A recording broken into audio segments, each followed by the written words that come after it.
It's an expensive tax that makes most homeowners groan, but tonight we're learning more about Mello-Roos and why the decision to charge may be left in the hands of just one person.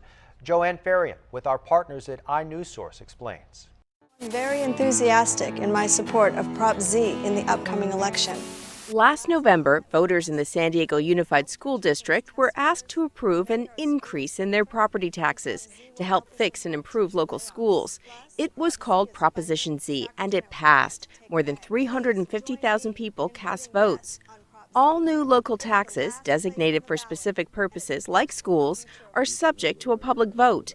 It's a constitutional amendment passed in 1978 as part of Proposition 13. Mello-Roos, named after two lawmakers, is a tax created to pay for schools and roads and new developments. Mello-Roos is also subject to a vote. But an inewsource analysis shows there is rarely a public vote to approve Mello-Roos taxes. Sometimes it comes down to a single person approving the new tax, often the developer.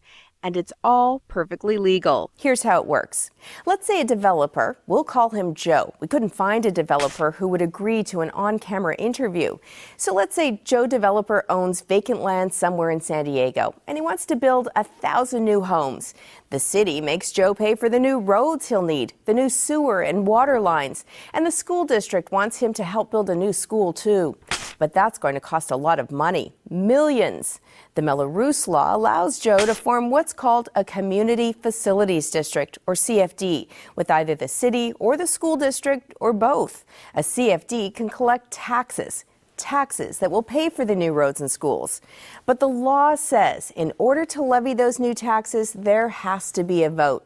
Here's where the county registrar of voters steps into the process. So when a community facility district is being proposed and the local governmental body wants to propose in a specific area, them or their representatives comes to our office, provides us the information of the proposed area, and asks us to certify the total number of registered voters. inewsource examined the registrar's files for proposed Mello-Roos districts since 1994.